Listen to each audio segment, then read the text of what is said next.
You know, before that last loss against Makhachev, Volk was unstoppable, and everyone would have said so. Volk, no one would have second-guessed him. No one would have second-guessed his reign. And to a degree, I still don't. I think in his division, he's been a monster. There hasn't really been anyone that's come close. Having a loss like that, the way it happened with Makhachev, you know, he also opened up after the fight. There's things there, but you don't know. You don't know. Headspace is such a big part of the fight world and the fight game. He's never been slept like that. Yeah. And you need to recover. Not just recover, but we go back to the confidence. You were the way that he was performing, none of these guys could touch him with a 10-foot pole. And that being said, that armor of confidence that you had around you is now gone. You know, everyone gets uneasy, but it's just how you bounce back from it. The beauty is people got to see me like that. Again, usually as a camera not in your face at your most vulnerable. There was for me, but all good. I'm glad people see me like that. I'm not ashamed of that at all. But now everyone gets to see the bounce back. So the beauty of it is people get to see vulnerable. You know, people can think what they want, whether they see it as weakness or where a lot of people are like, oh wow, you know, they can relate. Now that you feel like you can relate, when you're down, you've seen me at my lowest point. Watch me at my highest point next February. Watch me go out and do what I'm going to do. People get to see that process. And again, I'm sort of in the same spot where a lot of people are like, oh shit, you know, is this going to be the downfall, blah, blah, blah. Trust me, I'm the same guy I was that you've seen last year and whatnot, or earlier this year. I'm that same guy. But a lot of people, you know, recency bias, which is a beautiful thing about this sport. People do quickly forget, which keeps it exciting. So I'm glad for that. But now everyone gets to see the bounce back. So I'm looking forward to it. That no one can match my level of skill inside the cage. I know that I can finish anyone in this division. It don't going to be like different with Alex, you know. The rest of this going to be the same. I'm gonna knock him out in the first round, second round. If not, I'm gonna dominate him for 5 rounds, no problem. Obviously, Volk's experience, he is probably one of the best champ of that division has seen. Yeah. And easily, like, Topuria needs to show some respect. Like, he could be as good as he's saying. He could be as good as what everyone's saying, but he hasn't been able to prove that yet. So that's what I say when, he's carrying on like, how good am I? It's like going, look, you could be that good. Maybe February you show me that.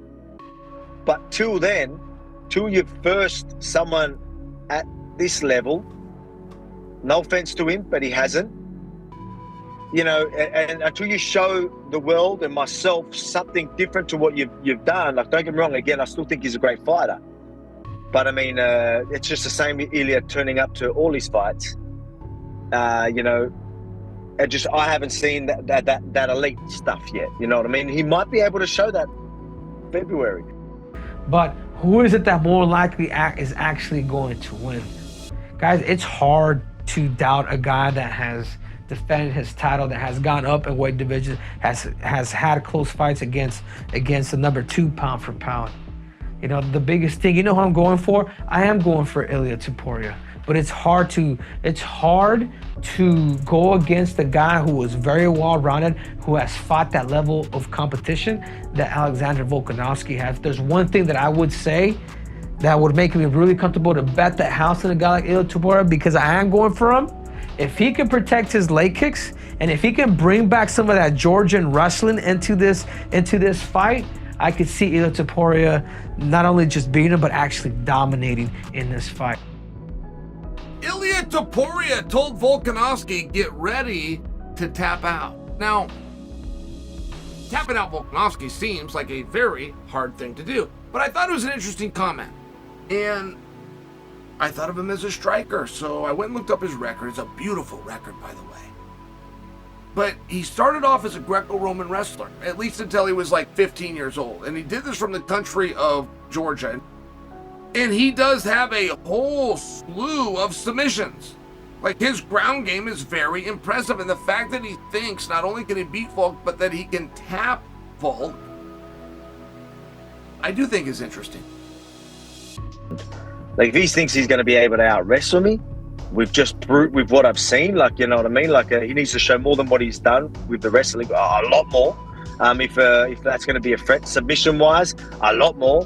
Because if he's going to go out there and be able to dominate me like that, that's in a sense where take me down to submit me. It's never been done before. So he's showing something that like no one's been able to do. So, and if he's that good and he goes, all right, he can show us that. Generally, Ilia Topuria, even if he comes up against adversity, he's able to find the finish later in the fight. He was exciting coming through the lower ranks, coming through Cage Warriors. I mean, you saw the two ends of his game. He's either going to clamp onto your neck and strangle the life out of you, or he's going to knock you out cold. Or, you know, I mean, maybe somewhere between the two. Maybe he's going to knock you down to the floor and then strangle the life out of you. But either way, he's a very, very difficult and dangerous person to deal with.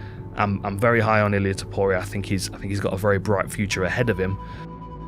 This is not only a guy that will fight for the belt, he could win the belt. He might be one of the few who could actually challenge Volkanovski in all those different domains that is mixed martial arts. And I think Ray said it beautifully. Just beautiful fundamentals. And what I like about his movement and his balance is the fact that he has his feints and movement, everything built in together. Like there is no, like he's constantly in a nice rhythm, and then he'll change up that rhythm and throw you off. He can counter you. He can go first. He can go second. His exits are really pretty. Like he'll land a shot. He'll get away. What is Topuria's best game plan to beat Volk? This is a great question. I think he's got two ways that I think he could even potentially try to do it. He's shown that he's got pretty dynamite boxing, right? And unreal power in those hands when he wants to let it go. But he's also a very slick jiu-jitsu player, which he hasn't really gotten to showcase too much. But Volk being the powerhouse and the short stature that he has, I think his best way to potentially get Volk is to try to catch him on the feet and then maybe take it to the ground. I don't see him just taking Volk down at will or controlling him and setting up submissions like that. I think he's going to have to try to make it just a crafty, stand-up striking battle and hope that he's the better striker in the pocket and in those boxing exchanges. Yeah, I think that he has got to use, when you're fighting Volkanovski, you have to stick to your strengths. You have to stick to what's gotten you to that big fight. You can't make adjustments, especially against a guy as well-rounded as Volkanovski. So I think for Topuria, if anything, you got to focus on takedown defense. You got to make sure your takedown defense is on point, because when you have that boxing style and you keep your hands high with that high guard, it opens up the legs. They're just like we talked about with Moreno and Pantoja. So for Ilia Topuria, focus on the boxing, focus on the takedown defense, and stick to what's gotten you into title contention. Don't make any adjustments. Now's not the time for that. Sharpen your best blades, work on your takedown defense. That would be my advice for Topuria in a fight with Volkanovski. I just feel like Alex has got too many tools. I saw some statistics from Ilia's fights, and the amount he's thrown like one low kick or like one kick above the leg in his entire UFC career, which is a pretty incredible. You need those tools. You need to use all of your tools. Alex utilizes all of his tools. Ilia's obviously a very strong boxer, strong wrestler, but Alex just has too many weapons. I do lean towards Volkanovski because I think he just mixes it up a little bit more than Topuria. If Topuria adds in those kicks, I think it makes his game a little bit more well-rounded, and it brings a different wrinkle to the game other than just training for boxing, where Volk just has to stay on the outside, touch him up with calf kicks, inside leg kicks, clinch him up the way he did Jose Aldo when they fought, and that can make things tricky for Topuria. So Topuria has to do his homework if he wants to get his hand raised in that matchup. Topuria's going to have his hands full if Volk comes on, if we see Volk of old, right? If he bounces back from his loss with Makhachev the way we want him to. But also, in the same vein, Volk's going to have his handful if we see a hungry Topuria coming in there. Hungry, nothing to lose, like get in there, try and dethrone Volk. So